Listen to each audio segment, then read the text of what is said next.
He didn't come to the mountain to be saved. He came to disappear.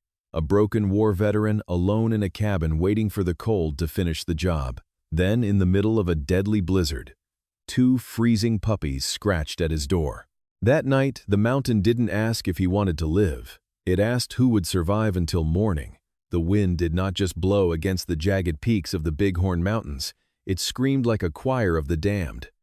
In the heart of this white purgatory, a small log cabin sat huddled against a granite cliff, its timber groaning under the weight of a Wyoming winter that seemed determined to swallow the world whole.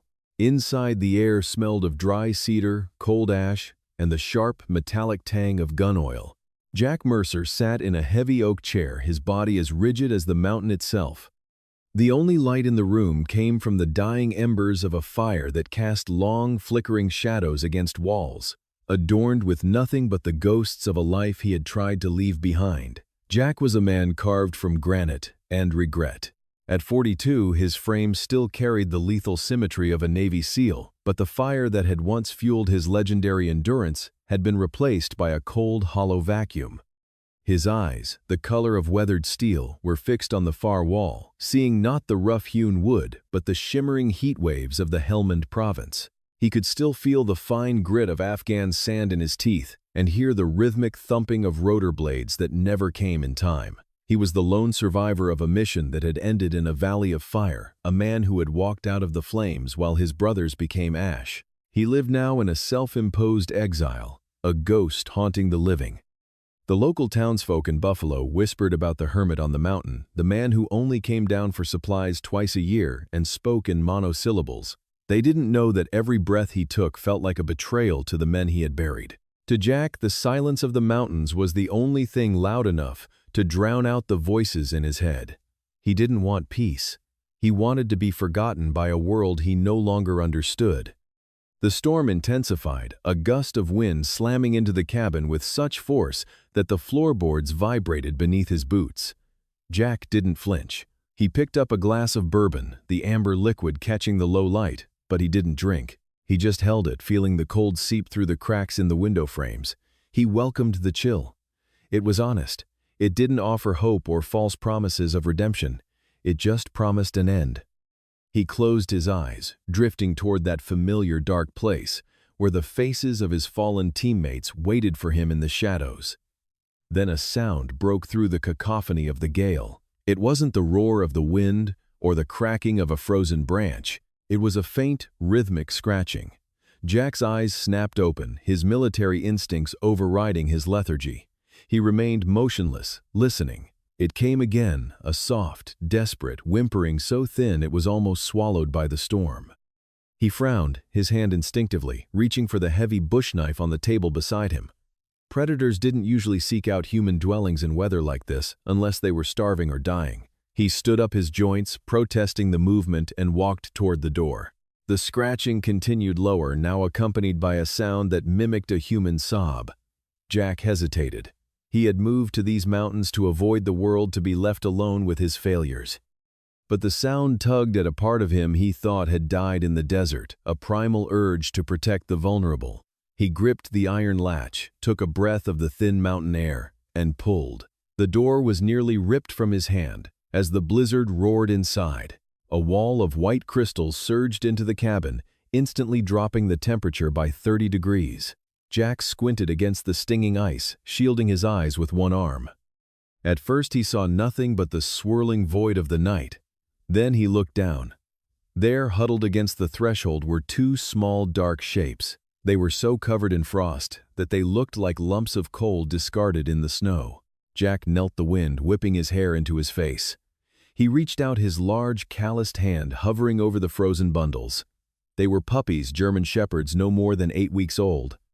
Their black and tan fur was matted into icy spikes, and their tiny bodies were racked with violent tremors. One of them, the smaller of the 2, let out a pathetic, high-pitched cry, its pale blue eyes looking up at Jack with a terrifying clarity. It wasn't just fear in those eyes.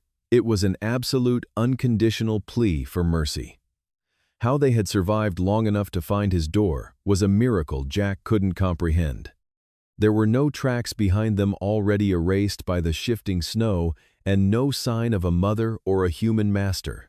They were alone, two tiny sparks of life, about to be extinguished by the vast, uncaring wilderness. Jack felt a sudden sharp pang in his chest, a sensation so intense it was almost physical. He saw himself in them, abandoned, freezing, and waiting for the end in a world that had turned its back. Without a second thought, Jack scooped them up. They were terrifyingly light, their ribs visible beneath their soaked coats. He kicked the door shut, leaning his weight against it to latch it against the screaming wind. The sudden silence of the cabin felt heavy. He carried the puppies to the hearth, his movements urgent and precise, the lethargy of the last 3 years vanishing in an instant. He grabbed a wool blanket from his bed and spread it near the embers, gently laying the two shivering creatures down.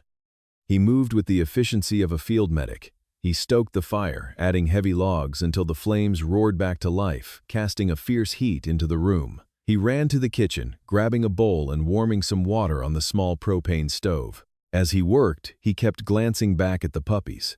They hadn't moved. They lay pressed against each other, their breathing shallow and ragged. The smaller one's eyes were closed now, its head resting limply on its sibling's flank.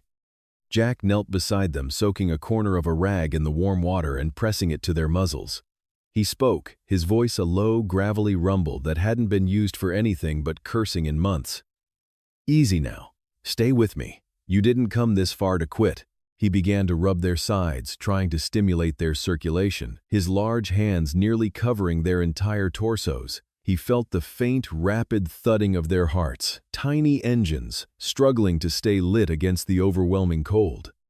Hours passed as the storm outside continued its assault. Jack didn't move from his spot on the floor. He ignored the ache in his knees and the exhaustion in his bones. He watched as the ice slowly melted from their fur, revealing the soft velvet texture of their ears and the sturdy paws that promised a strength they didn't yet possess. Slowly, the tremors began to subside. The larger puppy opened its eyes, blinking at the firelight, and let out a soft, inquisitive huff.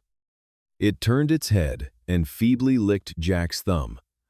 That small, wet contact sent a jolt through Jack's system that no amount of bourbon ever could. For the first time in years, the crushing weight of his guilt felt a fraction lighter. He had spent so long thinking about the lives he couldn't save that he had forgotten what it felt like to be needed. These animals didn't know about Afghanistan. They didn't know about his failures or the blood on his hands. To them, he wasn't a broken ghost. He was the sun, the heat, and the hand that had pulled them back from the edge of the abyss. As the dawn began to gray the edges of the frosted windows, the puppies finally fell into a deep natural sleep, their breathing synchronized and steady. Jack leaned back against the stone hearth, his eyes never leaving them. The storm outside was still raging, but the silence inside the cabin had changed. It was no longer the silence of a tomb.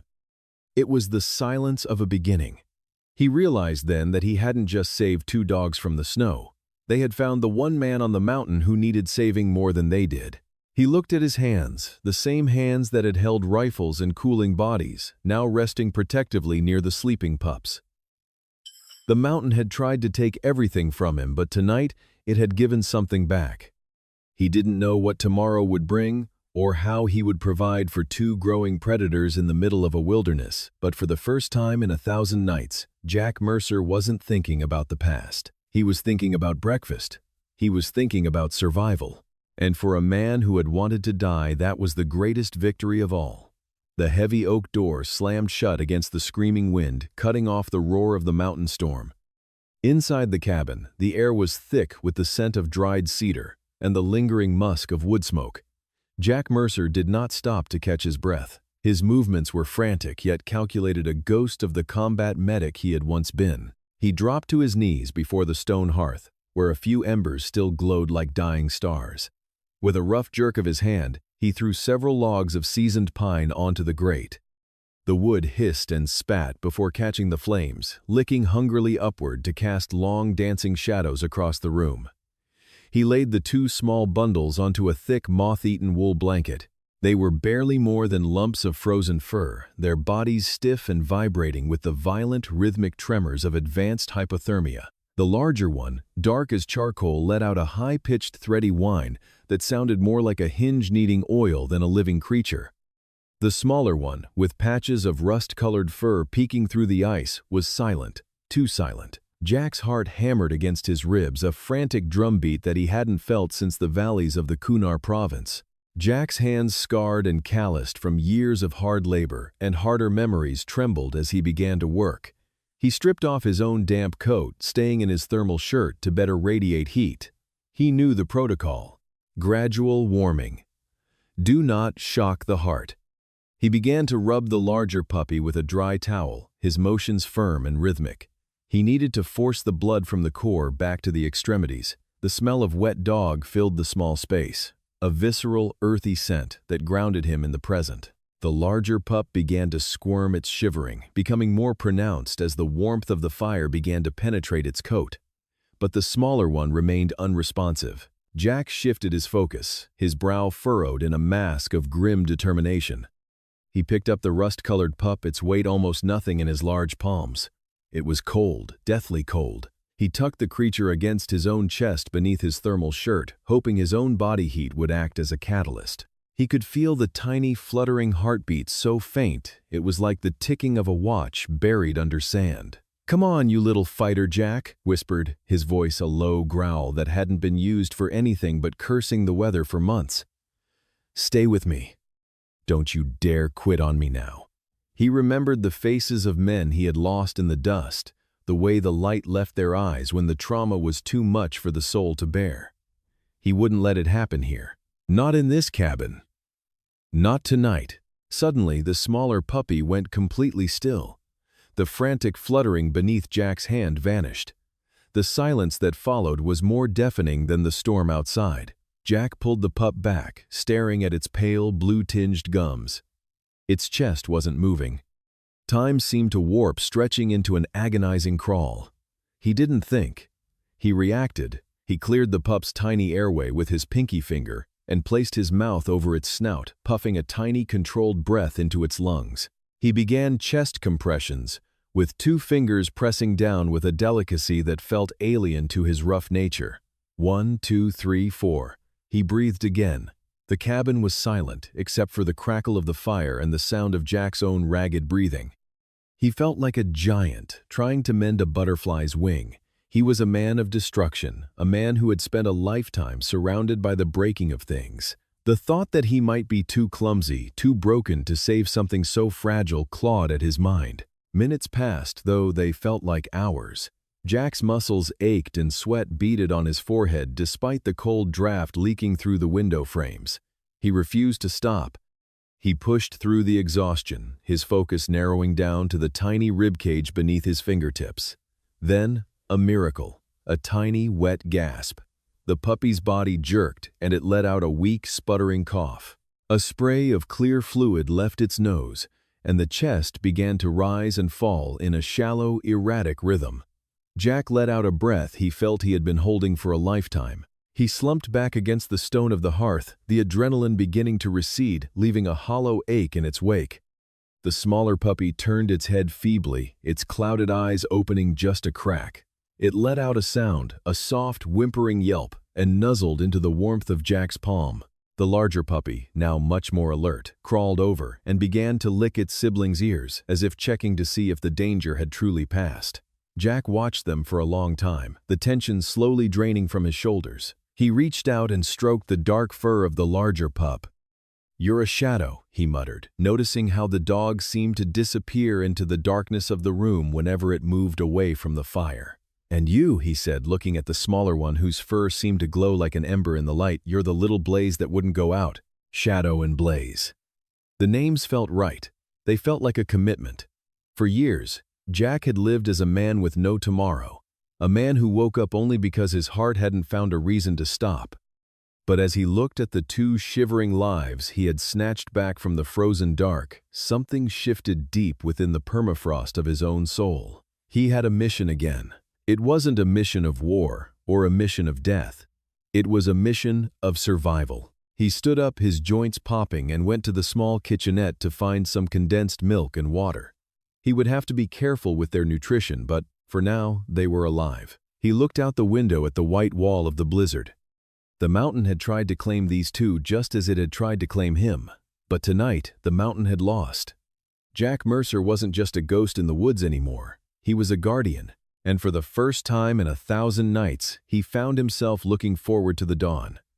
The dawn did not break so much as it bled into existence, a pale pearlescent glow filtering through the frosted panes of the cabin windows. The blizzard had finally exhausted itself during the small hours of the morning, leaving behind a world transformed into a silent, sculpted kingdom of white. The violent winds had been replaced by a stillness so profound it felt heavy, as if the mountain itself were holding its breath. Huge drifts of snow leaned against the cedar walls of the cabin, reaching up toward the eaves like frozen waves caught in mid-motion. Inside, the air was thick with the scent of pine resin and the dying embers of the hearth. Jack Mercer sat at his heavy oak table, his large, calloused hands wrapped around a mug of black coffee that had long since gone cold. He hadn't slept, his eyes etched with the weariness of a man who had seen too many sunrises in the wrong parts of the world, were fixed on the hearth. There, nestled in a makeshift bed of old flannel shirts and a wool blanket, the two puppies were deep in the twitching, fitful sleep of the young. Shadow, the larger of the two, lay with his head draped protectively over the smaller, golden-furred sibling. Blaze's breathing was more rhythmic now, the terrifying rattle in his chest replaced by a soft, whistling sigh. Jack watched the rise and fall of their ribs with a focus that bordered on obsession. He had spent years trying to forget how to care for anything, building a fortress of solitude out of the timber and stone of this mountain. Yet, in the span of a single night, these two fragile, trembling things had breached his walls without even trying. The silence of the morning was suddenly shattered by the distant, rhythmic crunch of snowshoes. Jack's posture shifted instantly. The slouch of exhaustion vanished, replaced by the coiled tension of a soldier. He didn't move toward the window. He simply listened, his mind mapping the distance and the weight of the intruder. It wasn't the heavy, predatory tread of a bear or the light, skittering gait of a coyote. This was deliberate. This was human. A few moments later, a shadow fell across the front door, followed by a firm, rhythmic knocking. Jack stood up, his joints protesting with sharp cracks. He moved to the door, his hand instinctively hovering near the heavy iron bolt. He didn't like visitors.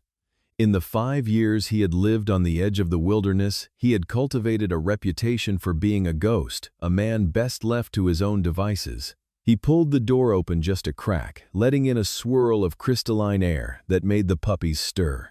Standing on the porch was Evelyn, a woman in her late 60s, whose face was a roadmap of a life spent under the harsh sun and biting winds of the high country. Her husband had passed away 3 winters ago, leaving her to run the neighboring ranch alone. She was wearing a heavy canvas coat and a wool scarf wrapped tightly around her neck, her eyes bright and intelligent behind a pair of wire-rimmed spectacles. "Jack," she said, her voice, a warm rasp that carried the authority of someone who didn't take no for an answer. "I saw your chimney smoking earlier than usual. Figured the storm might have knocked something loose, or you'd run out of the sense God gave a mule." "Evelyn," Jack replied, his voice husky from disuse. He didn't open the door any wider. "I'm fine. Just a long night." The woman's gaze shifted, dropping to the floor behind Jack. Her eyes widened slightly as she caught sight of the bundle of fur near the fireplace. Shadow had woken up and was now sitting tall, his ears perked and his head tilted in curiosity at the newcomer. Blaze was still asleep, but he let out a soft whimper in his dreams. "Well now," Evelyn said, her voice softening significantly. She didn't wait for an invitation. She simply stepped forward, and Jack, caught off guard by her sheer lack of hesitation, stepped back to let her in. "You didn't tell me you'd gone and got yourself some company, Jack. And here I was thinking you were committed to being the grumpiest hermit in the county." She set a heavy wicker basket on the table. It smelled of yeast, dried herbs, and something savory. Jack watched her, his arms crossed over his chest, feeling a strange mix of irritation and a long-buried sense of social obligation. He hadn't had a guest in months. The cabin felt suddenly smaller, crowded by her presence, and the scent of the outside world she brought with her. "Found them in the woods," Jack said, curtly walking back toward the fire. "They wouldn't have lasted another hour." Evelyn knelt by the puppies, her movements surprisingly graceful for her age. She reached out a gloved hand, letting Shadow sniff her fingers before she gently stroked his head. She looked at Blaze, noting the way his fur was still matted with the remnants of the ice. She reached into her basket and pulled out a small glass bottle filled with a dark amber liquid and a clean rag. "Willowbark tea and honey," she murmured, more to the dogs than to Jack. "Good for the lungs and the fever." "You did a good thing, Jack. Most men would have kept walking. The mountain doesn't reward mercy usually."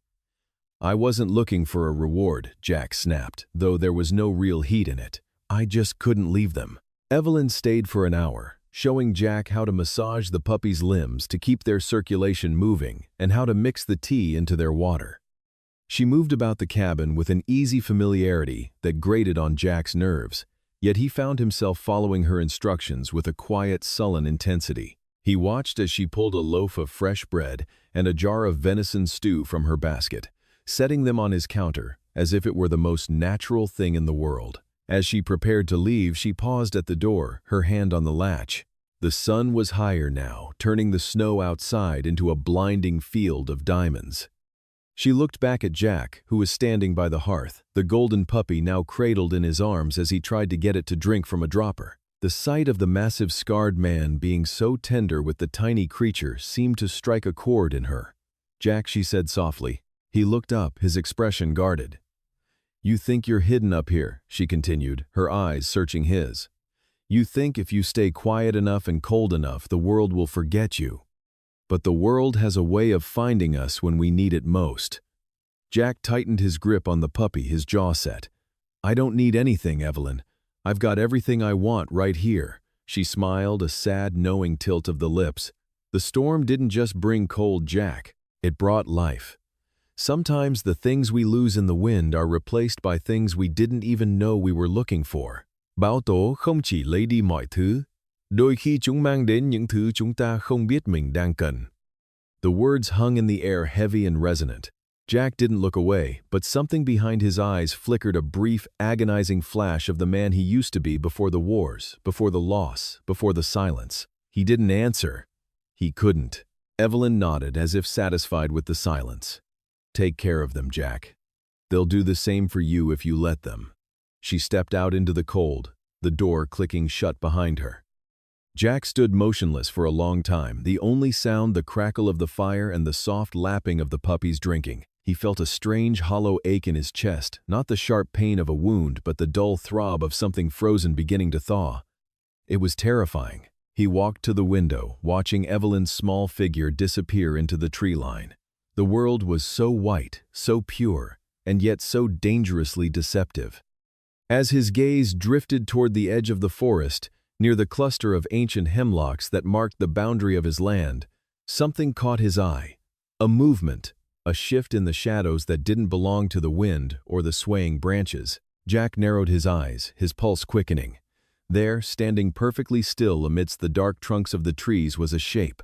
It was tall, draped in furs and tattered rags that mimicked the colors of the winter forest. It stood like a statue watching the cabin with a silent, predatory stillness. For a fleeting second, Jack thought he saw the glint of metal, a rifle, barrel, or perhaps a blade reflecting the harsh morning sun.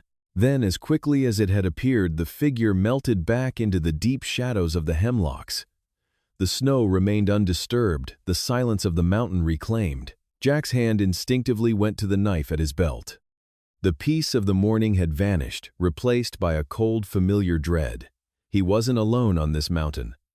And whatever was watching him from the trees wasn't there to offer bread or medicine. He looked down at the puppies playing at his feet, their tails wagging in small, clumsy arcs. The mission had changed. He wasn't just surviving anymore. He was being hunted. The morning mist clung to the jagged peaks of the mountain like a burial shroud, thick and suffocating. It had been 3 weeks since Evelyn left the puppies in Jack's care, and the silence of the cabin had been replaced by the rhythmic patter of Paws and the occasional sharp bark of youthful energy. Blaze and Shadow were no longer the fragile creatures that had arrived in a basket. They had grown lean and sturdy, their coats thickening against the encroaching winter, their eyes bright with the predatory curiosity of their lineage. Jack watched them from the porch, his coffee steaming in the frigid air. He felt a strange, unsettling tether to these animals, a cord of responsibility that he hadn't asked for but could no longer ignore. The forest around the cabin was a labyrinth of ancient hemlocks and skeletal oaks, a place where the sun rarely touched the ground. Below the beauty of the frost lay a hidden malice. Decades of desperate men had lived on these slopes, leaving behind iron teeth buried in the leaf litter. Poachers long gone, or perhaps still lurking in the shadows, had seeded the earth with rusted steel traps designed to snap bone and tear flesh. Jack knew the dangers. He had spent days marking the ones he found, but the mountain was vast, and the earth had a way of swallowing secrets. Blaze was the explorer, a streak of copper and black that moved with an impulsive grace. Shadow lived up to his name, trailing behind his brother with a more cautious, calculating gait. On this particular morning, the air carried the musk of a winter hare, a scent so sharp it made Blaze's ears prick and his tail stiffen into a frozen arc. Before Jack could utter a command, the puppy bolted. He was a blur of motion, disappearing into the dense thicket of ferns and brambles that lined the northern ridge. Shadow hesitated for a heartbeat, looking back at Jack with wide, uncertain eyes, before plunging into the undergrowth after his brother. Jack's voice rang out, a sharp military bark that usually commanded instant obedience, but the wind swallowed it whole. He felt a sudden cold prickle at the base of his spine, the same instinctual dread that used to warn him of an IED hidden beneath the desert sand. He set his mug down and began to move his boots, crunching rhythmically on the frozen moss. He followed the sound of snapping twigs and the distant, excited yips of the chase. The forest grew darker as he descended into a ravine where the mist pooled like milk. Minutes stretched into an agonizing silence. The yapping stopped abruptly. Jack came to a halt, his lungs burning from the cold air. He listened, his head tilted, filtering out the rustle of the wind. Then he heard a low, frantic whimpering. It wasn't the sound of a hunt. It was the sound of terror. Shadow emerged from the fog first, his body low to the ground, his tail tucked so tightly against his belly that he seemed half his size. He ran to Jack, nipping at the man's trousers and whining with a high-pitched, desperate intensity. He would run a few paces toward the ravine and then look back, his eyes pleading. Jack didn't need a map. He followed Shadow into the heart of a bramble-choked hollow. The smell hit him first, the metallic tang of fresh blood mixing with the scent of damp earth. He pushed through a wall of thorns, ignoring the scratches that bloomed on his forearms, and froze. Blaze was pinned against the base of a rotted stump. His front leg was vanished within the jagged, rusted jaws of a heavy steel leg-hold trap. The ground around him was kicked up, stained a horrific, vibrant crimson against the gray mud. Blaze wasn't barking anymore. He was gasping, his small body shivering with the onset of shock. As Jack knelt beside the pup, the world around him began to distort. The gray mist of the mountain flickered and turned into the blinding yellow dust of a roadside in Kandahar. The smell of the blood became the smell of burning rubber and copper. He wasn't looking at a dog. He was looking at Miller, his young radio operator pinned beneath the wreckage of a Humvee. He could hear the ringing in his ears, the distant rattle of gunfire, the screams that never seemed to end. Jack's hands began to shake violently. His breath came in ragged, shallow gasps. He was back in the kill zone, paralyzed by the ghost of a failure he had spent years trying to bury. A sharp, agonized yelp from Blaze snapped the tether to the past. The puppy reached out and licked Jack's trembling hand, a gesture of pure, unconditional trust, even in the midst of unbearable pain. The contact was like an electric shock. Jack's vision cleared. The desert vanished, replaced by the cold reality of the mountain. Miller was gone, but Blaze was here. He couldn't fail again. He looked at the trap. It was an old double-spring model, crusted with decades of filth and rust. The springs were seized, locked in a death grip that no human hands should have been able to move. Jack growled a sound that was more animal than man. He braced his boots against the frozen earth and gripped the cold iron of the trap's levers. His muscles bunched beneath his heavy wool coat, the veins in his neck bulging as he exerted a force born of pure adrenaline and desperation. The metal groaned, protesting with a screech of rusted hinges. He felt the skin on his palms tear against the jagged edges, but he didn't let go. With a final guttural roar, he forced the jaws apart just wide enough. He kicked the trap away with his boot and immediately scooped the limp puppy into his arms. Blaze's leg was a mess of shredded fur and exposed bone, the bleeding heavy and rhythmic. Jack stripped off his old navy pea coat, a garment he had kept since his service days, and wrapped it tightly around the dog. The dark wool soaked up the blood, instantly turning a deep bruised purple. He didn't have the supplies here to save the limb, or perhaps even the dog's life. He needed Evelyn. Shadow stood by, silent and watchful. As Jack stood up, the man didn't look back at the trap or the blood-stained earth. He tucked Blaze against his chest, feeling the frantic, fluttering heartbeat of the animal against his own ribs. The mountain seemed to lean in the trees, whispering with the weight of the coming snow, but Jack didn't care about the cold or the distance. He began to run. He ran with a focused, rhythmic gait that he hadn't used in years, his boots pounding the trail, his breath coming in steady plumes of white vapor. Each step was a penance. The weight of the dog was nothing compared to the weight of the silence he had lived in for so long. He burst through the tree line, his eyes fixed on the distant curl of smoke from Evelyn's chimney. The sun was beginning to break through the clouds, casting long, dramatic shadows across the valley. Jack didn't stop to catch his breath. He didn't stop when his legs burned or when the wound on his hand began to throb. He reached the gate of Evelyn's property, his chest heaving, his voice finally breaking the silence of the mountain in a raw, desperate cry for help. Evelyn appeared on the porch, her face pale as she saw the blood-soaked man and the bundle in his arms. She didn't ask questions. She simply threw the door open, the warmth of her home spilling out into the cold morning air. As Jack stepped over the threshold, he felt the last of his icy isolation shatter.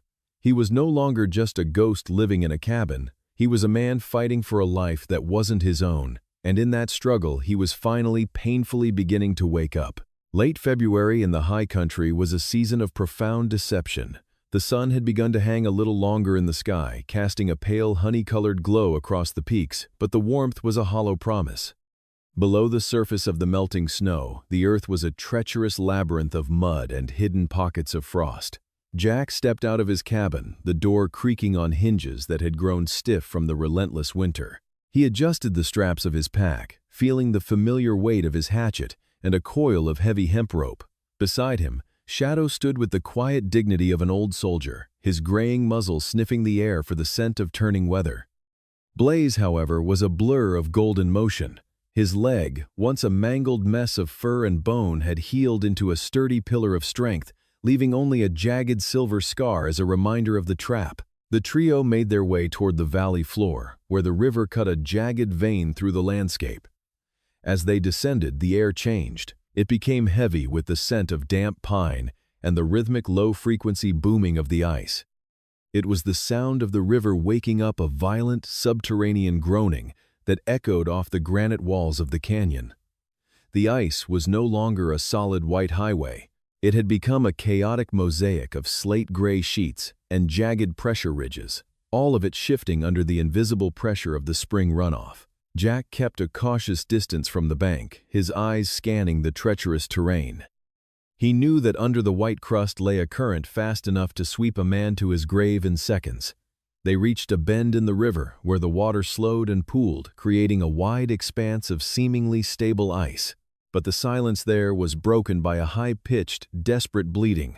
Jack froze his hand instinctively, dropping to Shadow's collar. 50 yards out near the center of the channel where the water ran deepest, a young fawn was trapped. The creature was a spindly thing, its winter coat ragged and wet.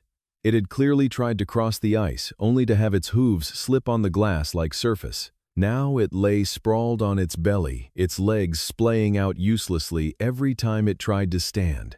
Each frantic movement caused the ice beneath it to emit a sickening spiderweb crack that resonated through the cold air. Jack felt a sharp, familiar ache in his chest. He had spent years trying to numb himself to the world, trying to convince himself that he was a ghost who had no stake in the living. But seeing the terror in the animal's wide, dark eyes shattered his resolve. He couldn't stand by and watch it drown. He dropped his pack and began to uncoil the rope, his fingers moving with a precision born of years of naval service. He tied one end of the rope around a massive, ancient hemlock tree that leaned over the bank, testing the knot with a violent jerk. The other end he looped around his waist, securing it with a bowline. He looked at Shadow and Blaze, who were both watching him with an intensity that bordered on human understanding. The first step onto the ice sent a vibration through Jack's boots that made his teeth ache. He stayed low, distributing his weight as he crawled forward on his hands and knees. The ice groaned to sound like a distant gunshot, but it held. The cold was an invasive force biting through his trousers and numbing his palms, but he pushed forward. He could hear the fawn's breath now, shallow, rapid bursts of white vapor. The animal watched him approach its ears, pinned back, too exhausted to even struggle anymore. Jack was only 10 feet away when the world suddenly shifted. A massive slab of ice upstream had broken loose, sending a surge of water beneath the shelf Jack was standing on. The sound was instantaneous, a deafening crystalline roar. The ice beneath Jack's knees didn't just crack, it disintegrated. In a heartbeat, the white world vanished, replaced by a crushing, suffocating darkness. The water was so cold it felt like liquid fire stripping the air from his lungs and paralyzing his muscles. He plunged deep, the weight of his boots and heavy clothes dragging him down into the lightless current. He thrashed blindly, his hands clawing at the jagged underside of the ice, but there was nothing to grip. The river was a living beast, a muscular force of nature that wanted to sweep him under the main shelf, where there was no air, only a cold, silent death. Just as the current began to win the rope around Jack's waist, snapped taut with a force that nearly cracked his ribs. The sudden jerk halted his descent, anchoring him against the relentless flow. Above the surface on the muddy snow-covered bank, a battle of will was unfolding.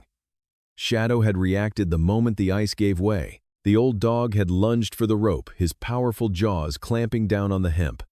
Blaze, seeing his companion struggle, didn't hesitate. He bypassed the rope and went for the slack near Shadow, his teeth sinking in with a primal growl. Together, the two dogs dug their claws into the frozen earth, leaning back with every ounce of their collective weight. Jack breached the surface, gasping for air that felt like needles in his throat. He reached out, his numb fingers catching the edge of a solid ice floe. He looked toward the bank and saw them, his dogs. Their muscles were bunched and trembling under their fur, their paws slipping and sliding on the icy mud, but they didn't give an inch. They were a single unit of strength and loyalty, fighting for the man who had saved them. Jack found a reserve of strength he didn't know he possessed. He used the tension on the rope to haul himself upward, his elbows barking against the ice as he dragged his waterlogged body out of the abyss. Inch by agonizing inch, Jack moved toward the shore. The dogs never faltered. They moved backward in a rhythmic, coordinated tug-of-war against the river. When Jack finally reached the shallows, his body was a frozen block, his skin a ghostly shade of blue. He collapsed onto the slushy bank, the freezing water shedding from his clothes in heavy sheets. Shadow and Blaze dropped the rope and were on him instantly. They didn't bark. They simply pressed their warm, fur-covered bodies against him, their tongues licking the salt and ice from his face. The heat radiating from them was the most beautiful thing Jack had ever felt, a primal life-giving warmth that reached into the coldest corners of his soul. He lay there for a long time, his breath coming in ragged gasps, his arms wrapped tightly around the necks of his companions. He looked back at the river. The fawn was gone, swept away by the same surge that had nearly taken him, but the grief he expected to feel was replaced by a profound sense of clarity. He wasn't alone. He had spent years building a wall of silence around himself, believing that isolation was his only protection against the pain of the world. But in the freezing depths of the river, that wall had finally shattered. He looked at Blaze's scarred leg and Shadow's graying muzzle, and for the first time in a decade, Jack felt a tear track through the ice on his cheek. The walk back to the cabin was a blur of shivering limbs and heavy footsteps. Jack leaned on the dogs, his hands buried in their thick fur for balance and warmth. The mountain air was still cold, and the wind still bit at his skin, but the crushing weight of his loneliness had vanished. He realized that survival wasn't just about breathing or finding food. It was about the connections that made life worth the struggle. As the cabin came into view, its small windows glowing with the promise of a fire, Jack knew he had been rescued in more ways than one. He wasn't just a man in the woods anymore. He was part of a pack, and as long as they were together, the winter could never truly touch him again. A hermit and his loyal hounds against a merciless white apocalypse. When a neighbor's plea for help cuts through the static of a dying radio, a broken man must brave the heart of a killing blizzard to save a life, only to find that the mountain has one more soul waiting to be rescued. The atmosphere inside the cabin changed before the first snowflake even touched the ground. The barometer on the wall dropped with a sickening suddenness, and the air turned heavy, charged with a static tension that made the fur on Shadow's neck stand rigid. Outside, the world was being swallowed. The familiar silhouettes of the towering pines vanished, replaced by a wall of oppressive swirling white that erased the horizon. This was no ordinary winter dusting.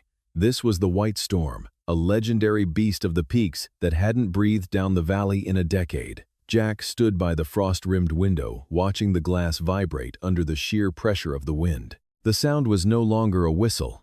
It was a rhythmic, guttural roar that shook the very foundations of the timber walls. He reached out a hand, feeling the chill radiating through the thick panes. He had enough wood and enough food to last weeks, but his mind wasn't on his own survival. He thought of Evelyn, the elderly woman whose farm sat 3 miles down the ridge. Her house was old, its bones brittle against the weight of the high-altitude snow. The silence of the cabin was shattered by the sharp, piercing crackle of the emergency radio.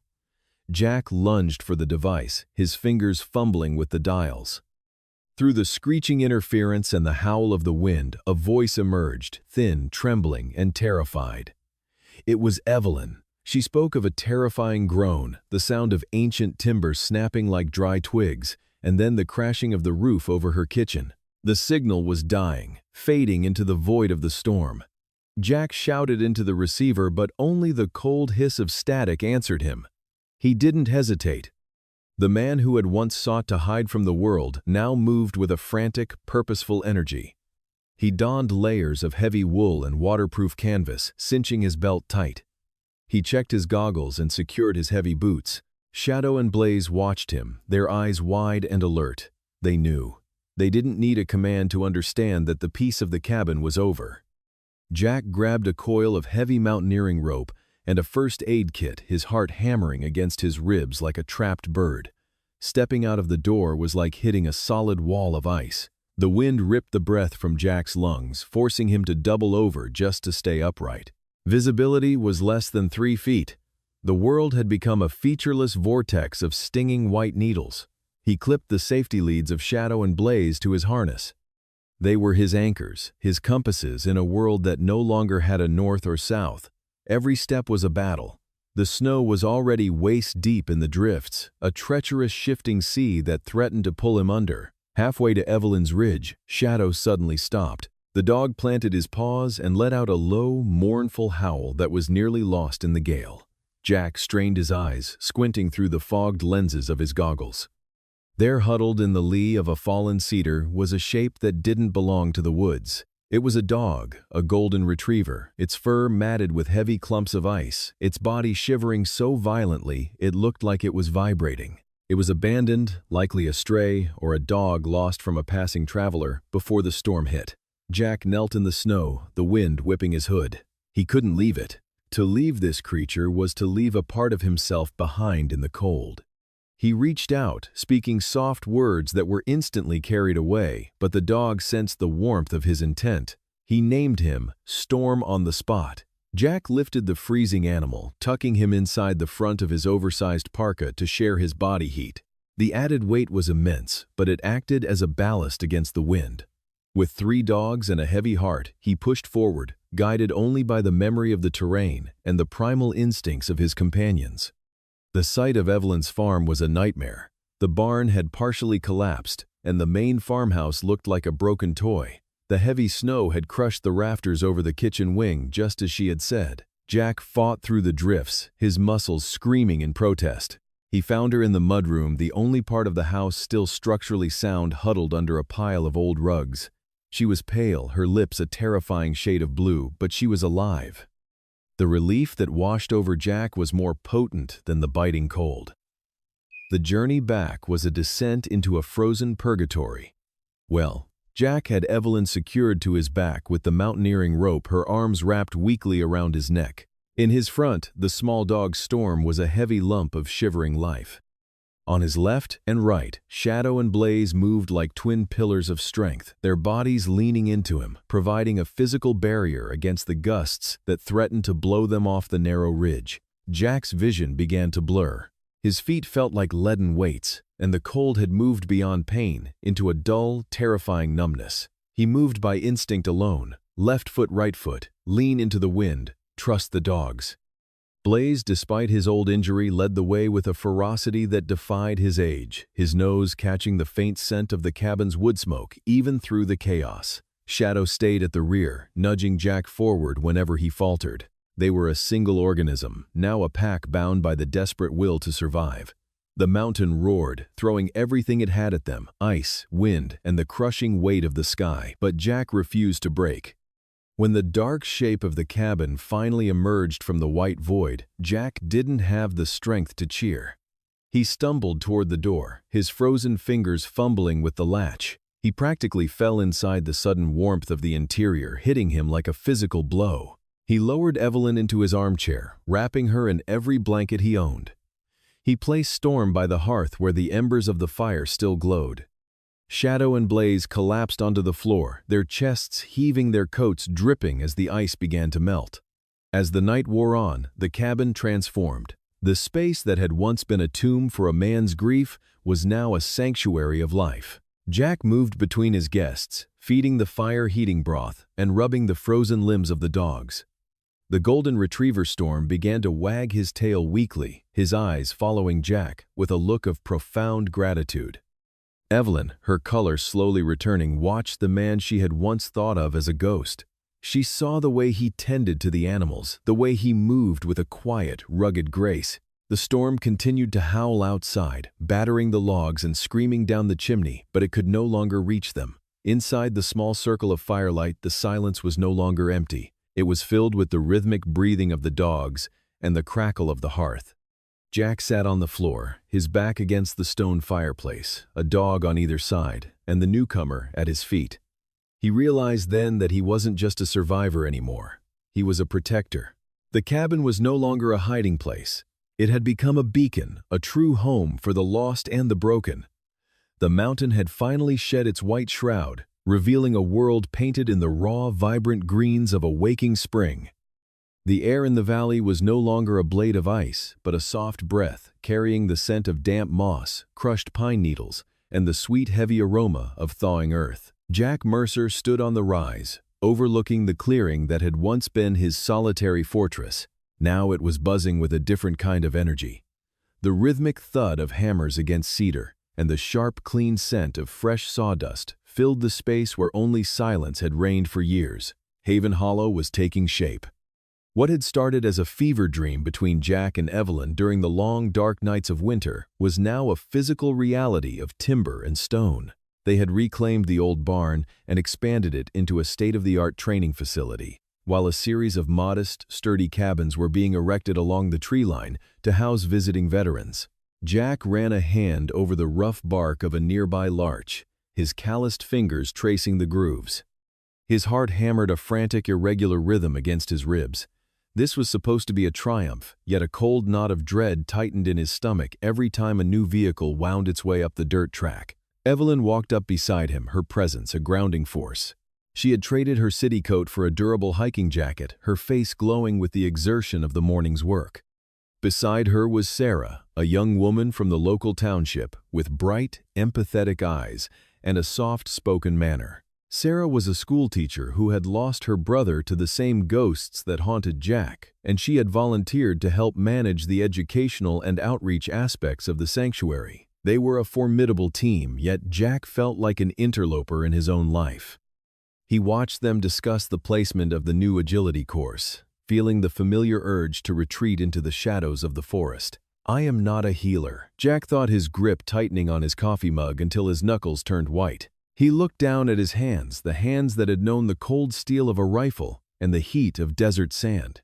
He felt like a fraud, a man still stitched together by frayed threads, pretending he could mend the souls of others. The thought of dozens of strangers descending upon his sanctuary, looking to him for guidance, made his throat constrict. He wasn't sure he could survive the weight of their expectations. The first group arrived on a Tuesday, a day when the mist clung low to the valley floor. Among them were 3 veterans, their faces etched with the universal mask of the hypervigilant, and a small group from a regional orphanage. Among the children was a boy named Caleb. He was no older than 7, with a mop of unruly dark hair and eyes that seemed to look through the world rather than at it. Sarah had warned Jack about him. Caleb hadn't spoken a single word since the night a car accident had claimed both of his parents and left him as the sole survivor. He was a ghost in a child's body, moving through the world in a bubble of impenetrable silence. Jack watched from the porch as the group gathered in the main yard. His pulse was a frantic drumbeat. He saw the way the veterans stood, shoulders, hunched eyes, scanning the perimeter, and he recognized himself in every one of them. He felt a sudden, overwhelming impulse to run, to whistle for Shadow and Blaze, and disappear into the high peaks where the air was thin, and no one asked anything of him. But then he felt a wet nose press against his palm. Shadow was there, his golden eyes fixed on Jack with an intelligence that felt almost unnerving. The dog leaned his weight against Jack's leg, a silent reminder of the bond that had saved them both. The afternoon was a blur of introductions and tentative interactions. Jack moved through the motions, his voice low and gravelly as he explained the basics of canine body language. He kept his distance, acting more like a ghost than a host until he noticed Caleb. The boy had wandered away from the group and was sitting on a flat stone near the edge of the training ring. He wasn't crying or playing. He was simply existing in a vacuum of grief. Shadow, who usually stayed glued to Jack's side, did something unexpected. He broke away and began to trot slowly toward the boy. Jack froze his breath, catching in his lungs. He started to call the dog back, fearing that Shadow's intensity might frighten the child, but Evelyn caught his arm. She shook her head silently, her eyes fixed on the scene. Shadow didn't approach Caleb head-on. He circled widely, his tail wagging in a slow, rhythmic sweep, and then he lay down several feet away, his head resting on his paws. He made no move to bridge the gap, simply offering his presence as a quiet constant in the boy's fractured world. Minutes stretched into what felt like hours. The rest of the world seemed to fall away, the sounds of the other veterans talking, the wind in the trees, the distant cry of a hawk. Caleb slowly turned his head. His small, pale hand reached out, trembling, hovering in the empty air between them. Shadow didn't move a muscle, but his ears perked up, and he let out a soft, low huff of breath. The boy moved closer, sliding off the rock and crawling through the grass until he was inches away from the dog's powerful frame. Jack felt a lump form in his throat, a pressure so intense it was almost painful. He saw Caleb bury his small face in Shadow's thick, dark fur. The boy's shoulders began to heave, the silent sobs of a child who had carried the weight of the world alone for far too long. Shadow stayed perfectly still, a black anchor in a sea of sorrow. And then, through the quiet of the afternoon, came a sound that stopped every heart in the clearing. It was a whisper, cracked and fragile, but as clear as a bell in the mountain air. "Shadow," the boy whispered. The word was a miracle. It was a crack in a dam that had been holding back an ocean. Caleb repeated the name louder this time, his voice gaining strength as he clung to the dog. Shadow responded by gently licking the boy's tear-stained cheek. In that moment, the tension that had been coiled in Jack's chest for months finally snapped. He looked at Evelyn and saw that she was weeping openly. Sarah was holding her hands to her mouth, her eyes wide with wonder. The veterans' men who had seen the worst of humanity stood in a stunned, respectful silence, their own masks slipping for the first time. Jack realized then that he didn't have to be a perfect healer. He didn't have to have all the answers or be free of his own scars. He just had to provide the space for these moments to happen. He was the guardian of the gate, the man who had built the bridge between the broken and the brave. As the sun began to dip behind the jagged peaks, casting long purple shadows across Haven Hollow, a sense of peace finally settled over him. For the first time since the war, he felt like he was exactly where he was meant to be. The evening was spent in a rare, shared warmth. They built a large bonfire in the center of the yard, and for the first time, the stories shared weren't just about the horrors of the past, but about the small victories of the day. Caleb stayed tucked under Jack's arm, his hand never leaving Shadow's fur, occasionally whispering secrets into the dog's ear. Jack felt a profound sense of purpose. This was his mission now. This was the true meaning of survival. But the peace was interrupted by the sound of an engine echoing up the valley. A dark SUV with government plates pulled into the gravel drive. A man in a crisp suit stepped out, his expression neutral and professional. He approached Jack, who had stood up, his old instincts, immediately putting him on high alert. The man didn't say a word. He simply handed Jack a heavy, cream-colored envelope, embossed with the gold seal of the Department of Defense. Jack's fingers felt numb as he took the letter. He looked at Evelyn, whose face had gone pale in the firelight. He tore the seal and began to read. The words blurred before his eyes for a moment, before snapping into focus. It was an official request, a summons really from the highest levels of the military. They had heard of his work, of the unique bond he shared with his animals, and the success of his unorthodox methods. They wanted him to lead a national pilot program, to train a new generation of canine units and their handlers for high-stakes urban search and rescue. The letter was a bridge back to the world he had tried so hard to leave behind. It was an opportunity to save thousands, but it came with a price. It would mean leaving the sanctuary of Haven Hollow, leaving the quiet life he had built, and stepping back into the spotlight of the very machine that had broken him. Jack looked at the letter, then at Caleb sleeping soundly against Shadow's flank, and then at the dark, silent mountains that had been his only friends. The choice before him felt like a chasm, and the wind began to pick up, whistling through the eaves of the cabin like a warning. The sun hung low over the jagged peaks of the Tetons, bleeding a deep bruised purple across the Wyoming sky. It was the golden hour, that fleeting moment when the harsh reality of the world softened into a dream. At Haven Hollow, the air was cool and carried the scent of dry pine and turning leaves. Jack stood on the porch of the main cabin, his boots clicking softly against the weathered wood. He watched the shadows of the mountains stretch across the valley like the hands of old friends, reaching out to touch the earth. Beside him, Shadow sat motionless, his amber eyes fixed on the winding dirt road that led away from their sanctuary. The dog knew before Jack did. A low rhythmic rumble echoed through the canyon, a sound that didn't belong to the wind or the wildlife. A black SUV polished to a mirror finish that looked alien against the dusty landscape crawled up the driveway. It came to a halt with a soft crunch of gravel. For a moment no one moved. The dust kicked up by the tires swirled in the dying light, coating the black paint in a fine layer of grit. Then the door opened.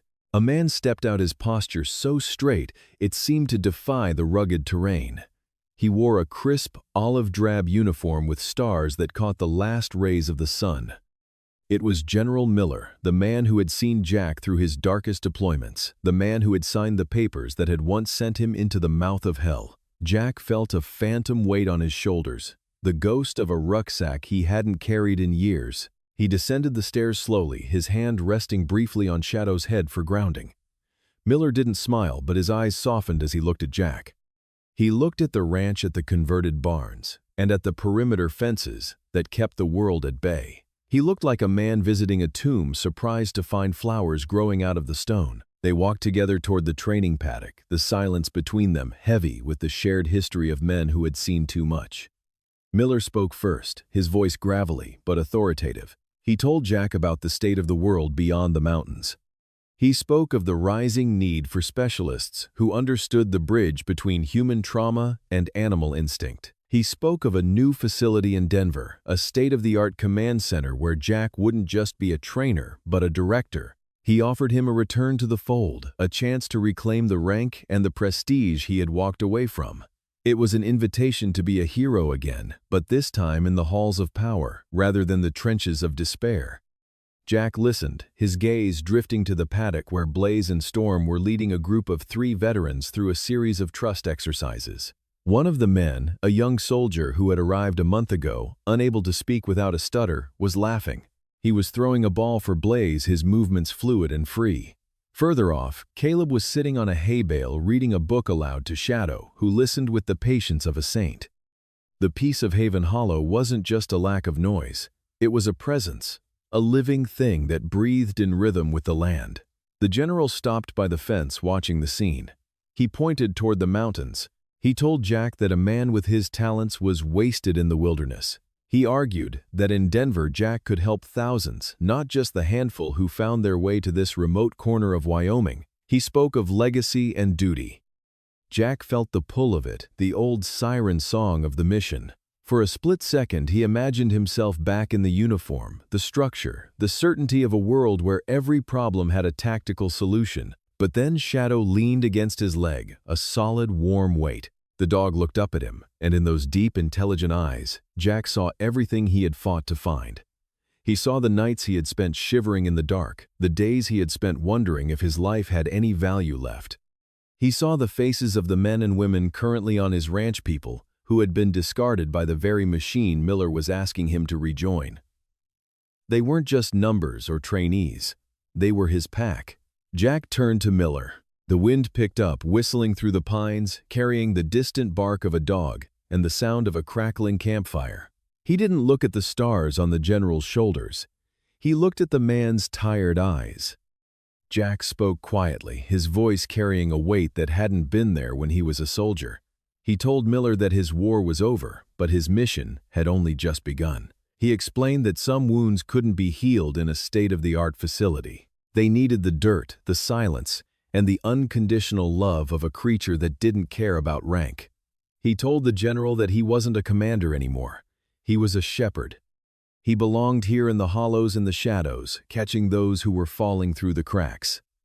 Miller looked disappointed, but underneath the professional veneer there was a flicker of respect. He realized that Jack hadn't retreated from the world. He had built a better one. The general offered a final sharp salute, a gesture of one warrior to another, before turning back to his vehicle. As the SUV retreated down the long driveway, its tail lights disappearing into the encroaching night, Jack felt a profound sense of release. The door to his past had finally swung shut. 1 year passed. Haven Hollow grew into something more than a ranch. It became a whisper of hope among the veteran community, a place spoken of in hushed tones in VA. Hospitals and support groups. It was a legend of the mountains. Jack had expanded the program, bringing in more rescued animals and more broken souls, creating a cycle of healing where the abandoned saved the abandoned. The valley was no longer a place of hiding. It was a fortress of recovery. One crisp autumn morning, exactly a year after the general's visit, Jack sat by the fireplace in his cabin, the smell of fresh coffee filling the room. Shadow was curled at his feet, his breathing slow and steady. The ranch was quiet, the first light of dawn just beginning to touch the frost on the windows. Suddenly, Shadow's ears pricked up. He didn't growl. He let out a soft, inquisitive whimper. A familiar sound echoed against the door, not a knock but a persistent rhythmic scratching.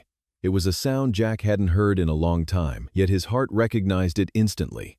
It was the sound of a seeker, someone who had traveled a long way to find the only home they had ever known. Jack stood up, his pulse quickening, and walked toward the door.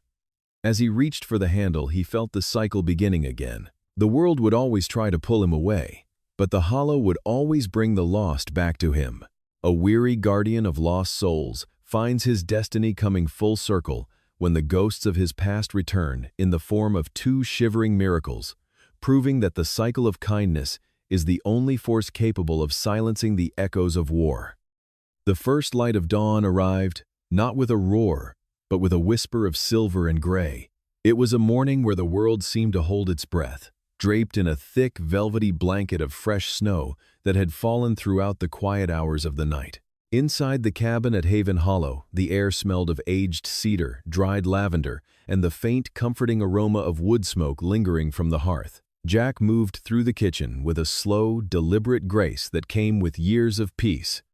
The frantic, jagged energy of the soldier he once was had long since been buried under the rich soil of the valley. His hair was now a distinguished salt and pepper, and the deep lines around his eyes were no longer carved by stress, but by the frequent smiles he shared with the broken men and animals who found their way to his door. He poured a cup of black coffee, the steam rising in swirling patterns against the frosted window pane. Outside, the valley was a masterpiece of white. The jagged peaks of the mountains looked like sleeping giants under their snowy shrouds. Jack leaned against the counter watching the rhythmic rise and fall of Shadow's chest as the old dog slept near the embers of the fire. Blaze was nearby, his muzzle now almost entirely white, twitching in his sleep as he chased phantom rabbits in a dreamland where his legs never grew tired. They were the anchors of this place, the original architects of Jack's redemption. Suddenly a sound broke the morning silence. It wasn't the wind, and it wasn't the settling of the cabin's heavy timbers. It was a soft, rhythmic scratching against the heavy oak of the front door. It was a sound Jack hadn't heard in years, yet his body reacted with an ancient, instinctive recognition. His heart gave a singular, powerful thud against his ribs. Shadow's ears pricked up instantly. The old dog didn't bark. He simply sat up, his head tilted to the side, his tail giving a single hesitant thump against the floorboards. Blaze followed suit, his clouded eyes turning toward the door with a sense of profound expectation. Jack set his coffee mug down on the table, the ceramic clinking softly. He walked toward the door, his boots silent on the hand-woven rugs. There was a strange weightlessness in his chest, a feeling of destiny folding back upon itself. He reached for the iron handle, his fingers cold against the metal. As he pulled the door open, a swirl of crystalline snowflakes danced into the entryway, carried by a gentle breeze that smelled of pine needles and high-altitude purity. At first, he saw nothing but the vast expanse of the white porch. Then his gaze dropped. Sitting there, huddled together for warmth against the morning chill, were two small bundles of fur. Jack's breath hitched in his throat, caught in a tangle of disbelief and overwhelming joy. One was a German shepherd pup with a coat as dark as a moonless night, and the other was a golden retriever mix with fur the color of a dying ember. They were nearly identical to Shadow and Blaze on the day Jack had first found them years ago, in the wreckage of his own life. The puppies looked up at him with wide, trusting eyes that held no fear, only a desperate, silent plea for sanctuary. They didn't whimper. They simply waited as if they knew this was the place where the lost were found. Jack knelt down on the threshold, the cold snow seeping into the fabric of his trousers, but he didn't feel the chill. He felt a warmth spreading from his core, a realization that the universe was offering him a sign. The kindness he had poured into the world had traveled through the mountains and the valleys, only to return to his doorstep in its purest form. Jack reached out his large, calloused hands. The black puppy leaned forward first, licking his palm with a tiny, warm tongue. The golden one followed, nudging its head into his grip. In that moment, the last lingering shadows of Jack's past vanished. He understood now that Haven Hollow wasn't just a ranch or a recovery center. It was a living, breathing cycle of rebirth. He wasn't just a caretaker. He was a link in a chain of compassion that would never be broken. He gathered the two small creatures into his arms, feeling their tiny hearts beating rapidly against his chest. They were light, almost weightless, yet they felt like the most significant burden he had ever carried. As he stood up and stepped back into the warmth of the cabin, Shadow and Blaze approached. There was no territorial growl, no posturing. The older dogs sniffed the newcomers with a gentle paternal curiosity. Shadow let out a soft huff of approval and licked the black puppy's ear, a silent passing of the torch from one guardian to the next. Jack closed the door, shutting out the winter cold. He walked over to the hearth and placed the puppies on a soft sheepskin rug. He spent the next hour tending to them, feeding them bowls of warm milk and brushing the melting snow from their coats. The cabin was filled with the sounds of soft whimpers and the crackling of the fire. It was a symphony of peace. Jack realized that his work would never truly be finished, and for the first time in his life, that thought didn't bring him weariness. It brought him a sense of eternal purpose. As the sun rose higher, casting golden shafts of light through the rafters, Jack walked back to the window. He looked out at the valley, which now seemed to glow with an inner radiance. He saw the fences he had built, the stables that housed rescued horses, and the small cottages where veterans were finding their way back to their families. He saw a legacy of healing that had grown from a single act of mercy on a lonely, desperate night. The camera of the mind began to pull back, rising slowly above the cabin. It moved higher and higher, revealing the intricate patterns of the valley, the winding river frozen in time, and the vast, untamed wilderness that surrounded this little island of hope. From this height, the cabin looked small, but its light was the brightest thing in the landscape. It was a beacon, a testament to the fact that even in the coldest winters of the human soul, a single spark of kindness can create a fire that burns forever. The screen slowly faded to a soft, brilliant white, the color of the falling snow and the purity of a new beginning. The echoes of the past were gone, replaced by the quiet, steady heartbeat of Haven Hollow. The story of the soldier and his dogs had reached its end, but the miracle they started was only just beginning.